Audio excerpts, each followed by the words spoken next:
Keddie, California, April 11, 1981. Dusk bled over the Sierra Nevadas like a slow bruise. The air was cold and sharp with pine and melting snow as Mom's Oldsmobile rattled into Keddie Resort. Cabin 28 sat at the end of a gravel loop, its flickering porch light barely holding on. "Home sweet home," Mom said, forcing cheer while we unpacked. I was 14, tired, resentful, and wishing we'd never left Connecticut. Cheap rent, clean air, new start, that was the promise. But the moment I stepped inside, it felt like the shadows were listening. The place reeked of old vacations, sticky linoleum, a dead fireplace, and sagging plaid couches. Mom, Sue, hummed Beatles tunes as she unpacked groceries. Rick and Greg tore through the rooms, chasing each other with the energy only little kids have. I dumped my duffel in the boys' room. Thin plywood walls, no curtains, just forest pressing against the window. By 9, things almost felt normal. John, my half-brother, showed up with his buddy Dana, local teens drunk on Creekside beers.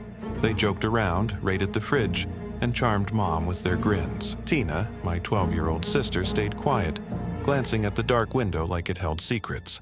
Around 10, the TV droned on with MASH reruns. Rick and Greg were already asleep. Mom sat knitting, smiling through exhaustion. Tina whispered a goodnight and disappeared into her room. By 11, the fire had died, and the only sound was wind sighing through the pines. I don't remember falling asleep. Just Mom's soft, "Love you, Justin," and the creak of the floorboards fading into quiet. No screams, no thuds. Just that, still, waiting silence that felt too heavy for an ordinary night. Morning broke gray and cold around 7:30 a.m., dragging me from a heavy, dreamless sleep. My mouth was dry, head pounding. Rick stirred on the bunk below. "Mom? Breakfast?" No reply. Greg whimpered on the floor, clutching his bear. The air felt wrong, metallic, stale, like blood.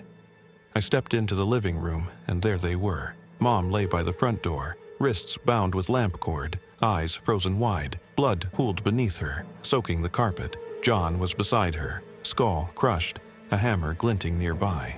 Dana slumped against the wall, throat cut, hands tied behind him. The room reeked of copper and decay, TV still humming with static, violence frozen mid-breath. I couldn't scream.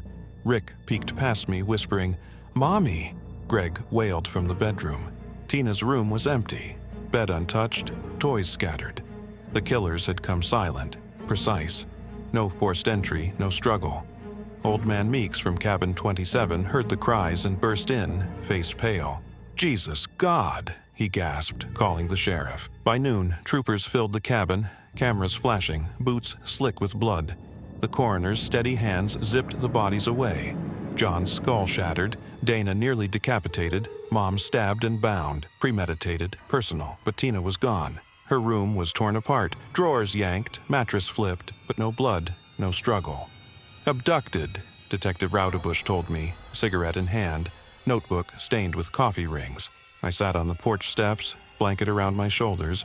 Rick and Greg pressed close, crying. "You hear anything? Voices? Footsteps?" he asked. I shook my head. Nothing. We'd slept through it all. Maybe drugs, maybe cold. He mentioned footprints. Size 10 work boots, hammer from the shed, knife from the kitchen. Could have been locals, or maybe Mom's past, her ex Jimmy, far away in Connecticut, or my stepdad Marty, the man she'd run from. But here? It felt impossible. Days blurred into police questions and hushed condolences. The cabin was sealed off, yellow tape snapping in the wind as reporters crowded the road. Headlines called it "Slaughter in the Sierras." Rick started wetting the bed. Greg clung to his teddy bear. I dreamt of faceless men. Mom's voice behind the wall, Tina whispering from the woods. "Justin, help. No robbery, no assault, just fury." John's ribs shattered. Dana's fingers broken from fighting back. The detectives said it was brutal, but quiet. Too quiet. They called it the silent alarm, the absence of sound that haunted everyone more than the blood. Tina's disappearance shattered us. Search teams scoured the woods, dogs howling into the dusk, but the swollen creeks erased every trace. Flyers read, "Missing.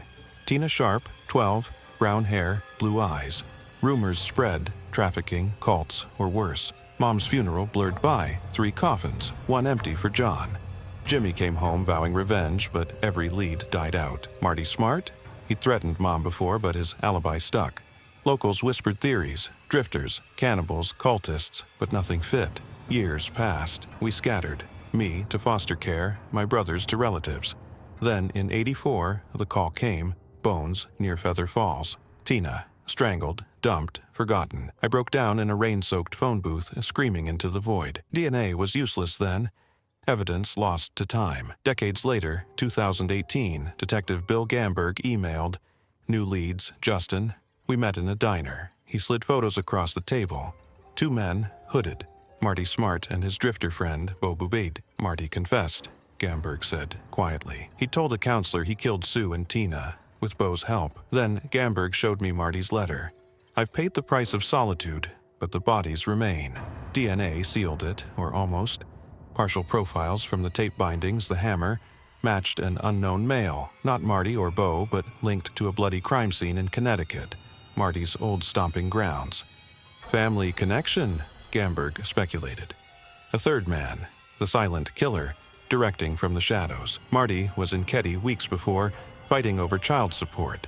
Bo, an ex-cop with a violent streak. They'd partied with John and Dana that night. Witnesses saw them stumble back late. Alibis fabricated. Testimonies recanted. In 2021, investigator Gamberg retested evidence. Genetic genealogy traced to a Hammer family descendant, but records dead-ended. "We're close," he promised. Marty died in 2000. Bo in '84. Cancer or guilt. The case files swell with tips. Buried weapons. Sightings of Tina's ghost in the woods. I went to Keddie in 2019. Cabin 28 gone. Blackberry thickets creeping over the lot. The air still hummed with memory. Now it's 2025. Gamberg's retired. DNA sits in backlog. I wake to dreams of creaking cabins and metallic tastes, convinced the killer's shadows linger. Rick drinks in Portland. Greg hides in Tahoe. Me? I tell the story because silence let it happen once. In the Sierras, beware the quiet. It hides horrors that wait, patient as pines, for the next family. Somewhere, the third man laughs, still unknown.